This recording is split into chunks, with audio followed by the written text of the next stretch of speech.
Okay, they definitely are hard, but hear me out. Fighting games aren't necessarily more difficult or complicated than other multiplayer genres such as first person shooters or MOBAs. They just have been played with tons of issues that have held them back from being popular as they once were. And I feel like you can boil down these issues into three main problems. I'll start with the obvious one. Online functionality is very poor compared to other online multiplayer games. If you're at all familiar with the fighting game community, you knew this one was coming from a mile away. Solid online functionality in games is more important than ever, especially since the pandemic hit the world. But despite this, online modes in fighting games suck. It's not just the netcode that's dog shit, but the matchmaking systems are terrible at finding matches for you, there's no crossplay, every game has to have their own unique lobby system that barely works. If you have a functioning online mode, then at least you can play the game with your friends and not be met with Timmy lagging out the game servers with his Wi-Fi connection.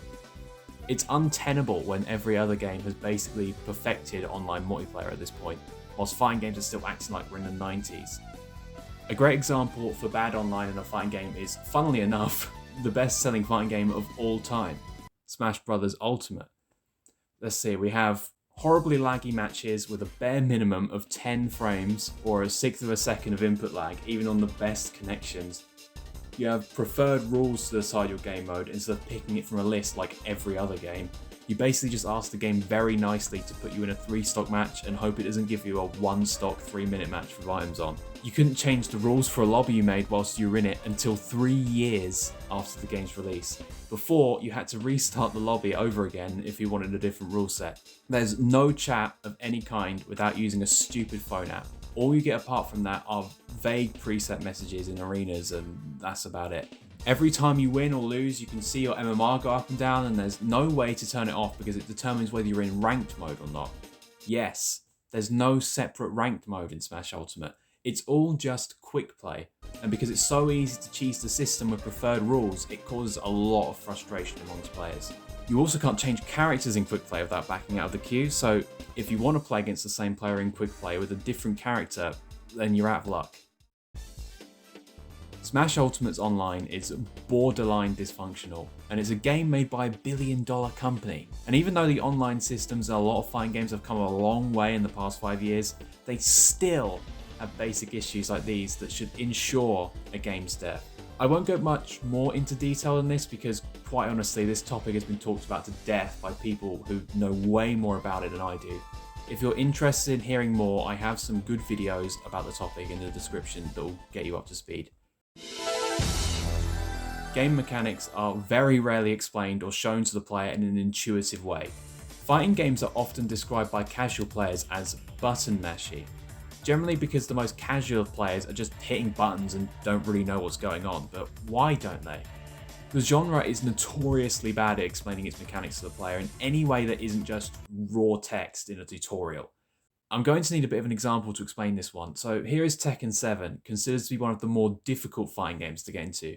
I'm going to show you some moves from Tekken 7, and I want you to try and tell me which of these moves are safe on block and which of them aren't. Ready?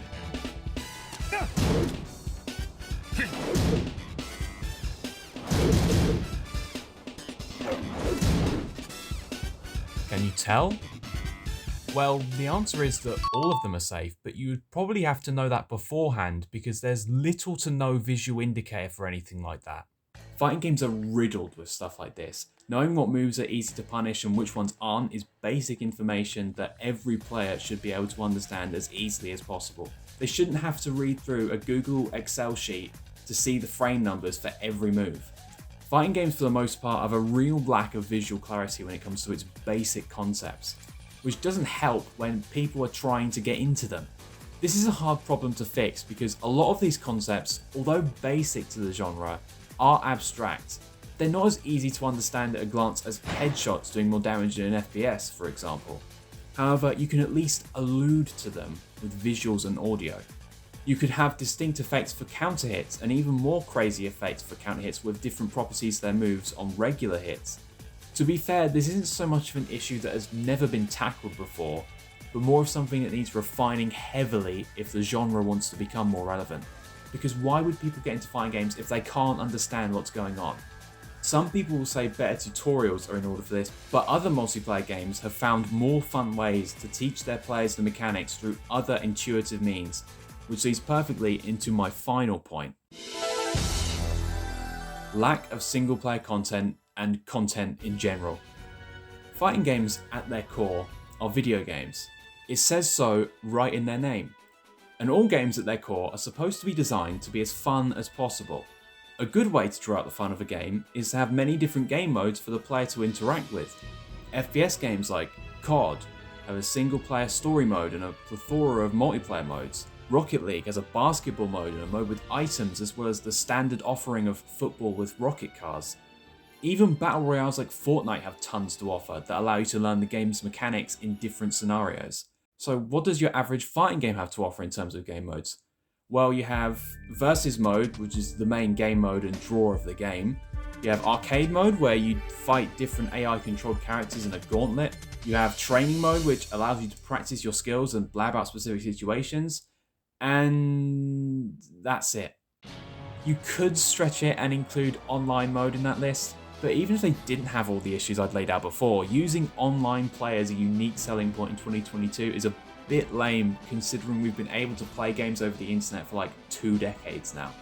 When looking at this, it's obvious most fighting games don't have enough content to hold the casual player over for a long period of time, which is a big reason why they quit so quickly and move on to every other multiplayer game that exists that has far more content and far more value for the same price often. Fighting games usually are on the market for $60, just like your new Call of Duty or your new Battlefield or your Fortnite skins or something. Like, people get more value out of Fortnite and Call of Duty than they do out of Street Fighter. That's just a fact. The genre has seen itself as something you practice and train in almost like a job, but they're games. Where are the dumb modes I can mess about in with my friends? Even the most competitively inclined players need to take a break from serious play every once in a while, so throwing in a couple more silly game modes will do no harm. It's not even something fighting game devs haven't tried before. Tekken 3 has a volleyball mode and a classic beat-em-up style game mode. Soul Calibur 1 and 2 have a single-player campaign where you fight opponents under various effects and you can gain weapons that do crazy stuff, and you can use those weapons in the Versus mode against your friends. And these games came out over 20 years ago. Why haven't more developers adopted this?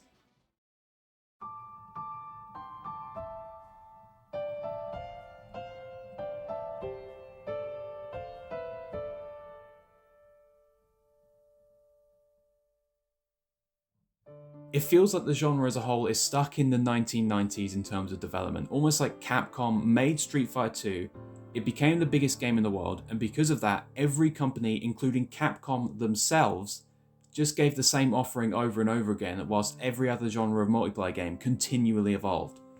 So eventually the genre as a whole just became stagnant, getting left in the dust by first-person shooters and MOBAs, and even though arcades have been pretty much dead for the better part of a decade, fighting game developers are still living in the shadows of the arcade era, desperately clinging onto it as hard as they can. But that's over now, and the genre needs to evolve beyond it. But the FGC has tried for years to get the devs to listen, but to this day, games are still releasing with no content and shitty delay-based netcode that doesn't work for $60. Every time we get our hopes up, what do they tell us? Here's an official online tournament series running our terrible netcode that you've been desperately asking us to fix. That's not the game, guys. It's the players that are lagging in our official tournament with items on. Tekken already has rollback netcode, guys. It's 3. It seems that no matter what we do, even into the next generation of consoles, the fighting game genre is doomed to fall further into obscurity, and it's not certain if it will ever recover. Except, all of that's kind of being put into question. Okay, not the Tekken is 3 thing, Harada really did say that, but the stuff about the devs clinging onto the arcade era and not evolving. Because before this year, I would have said that the future of the FGG would be exactly that. But based on what the next generation of fighting games has to offer, I'm starting to get hopeful again.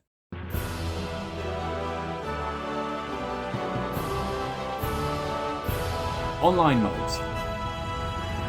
Arc System Works has been tirelessly working around the clock to put rollback netcode into all of their old games, including Persona 4 Arena, BlazBlue Central Fiction, and BB Tag, Even Guilty Gear Xrd, the previous game in their flagship series, is getting rollback. They have every incentive to keep people playing Strive, and they still go back and add rollback netcode to Xrd. It's great. So yeah, whilst we have had moments like this, we have also had moments like this. Rollback netcode to Dragon Ball FighterZ. Other developers like Capcom and SNK have also put rollback into their newer titles, and Street Fighter 6 is going to have rollback and crossplay on launch, which is super cool to see. Hopefully other developers catch on to this really quickly and just realize that online is one of the most important things to get right in our current era. It just is. Game mechanics are intuitive. Guilty Gear Strive's blocking system actually has visible shields that show you high and low blocking in a visual way. But that's not the only thing they added to improve on this. When you get a counter hit in Strive, the stream goes all like and the announcer shouts counter, making it 1, look super cool and dynamic when you get a counter hit, and 2, it tells you through the gameplay that counter hits actually exist and you did something cool. Also, this might be a bit tinfoil hatty, but looking at the Tekken 8 trailer, I noticed that Kazuya's forward 3 has insane pushback on block now, whilst in 7 it pretty much had none. So maybe block pushback is Bandai Namco's answer to making it more obvious what moves are safe and what aren't. Because if you block a forward 3 in Tekken 7, you basically don't know if it's safe or not without knowing beforehand, without like looking at a Google Excel sheet and knowing the frame numbers. Whilst if you're sent 50 miles away upon blocking a move, you can reasonably go, yeah, I ain't punishing that, and internalize that information without once opening up a frame data chart on Google. But yeah, overall it seems that devs are continually improving on this and making sure that fighting games are easy to understand just at a glance. Even just showing people that the mechanic exists in a visual or audio way is more than enough, because it gets people interested. Single player content. After Street Fighter V released without even having an arcade mode, Street Fighter 6 is looking to completely turn it around with the addition of a single player campaign that allows you to create your own custom character. You can explore a massive city and fight different opponents under various effects. Sound familiar? It also has a versus mode with tons of items and a bull that comes charging in. It has volleyball. It even has an arcade in the game where you can play a bunch of classic Capcom games, as well as the standard offering of versus mode, arcade mode, and training mode. All of this stuff gives the game actual content, something most fighting games have severely lacked for the last 20 years, and something that new and old players can do other than fight people under the same conditions over and over again until they get bored. If Capcom are being this bold with their direction of Street Fighter 6, then I think it's pretty safe to say that other companies such as Bandai Namco and SNK are going to have to offer similar content in order to compete with it, which overall makes the genre stronger. None of this even mentions the amount of companies now investing in making their own fighting games. Warner Bros. Recently got into the genre of their free-to-play platform fighter Multiverses, which has been a massive success in both player-based and on live streaming platforms like Twitch and YouTube. And Riot Games are coming out with Project L, a 2v2 fighter based on League of Legends directed by co-creators of EVO and GGPO, Tom and Tony Cannon. I'm not really one to make predictions, but with all of these developments by the old and big players coming in, I think that the fighting game genre is going to blow up in the next few years. If it's not Street Fighter 6 that does it, then Tekken 8 or Project L, whenever that comes out, will be the one to bring in the players. And it's not like the demand doesn't exist. If you were to ask your average game player what genre of game they wish they were good at, chances are they would say fighting games. Because people see the big tournaments and all the crazy combos and the insane neutral plays, and countless times I've heard casual players say, wow, I wish I could do that. That looks sick. But for the longest time, it's been way too difficult to justify a $60 price tag for what developers have been offering. But now, it's getting to the point where you might be able to do that with all the content that's being added to Street Fighter 6 and probably Tekken 8 if Street Fighter 6 is doing all this stuff. Fighting games are not hard. They've just been extremely hard to justify getting into until now, with the next generation of fighters. So pick up a controller or a keyboard or whatever the fuck you want to play on. Doesn't matter. A hitbox, even though they want to ban that. And look forward to playing Street Fighter 6, Tekken 8 and Project L whenever they decide that it's ready. Because with all the innovation and fun being injected into the genre as of recent, if there is any time to get into fighting games, it's with this new generation.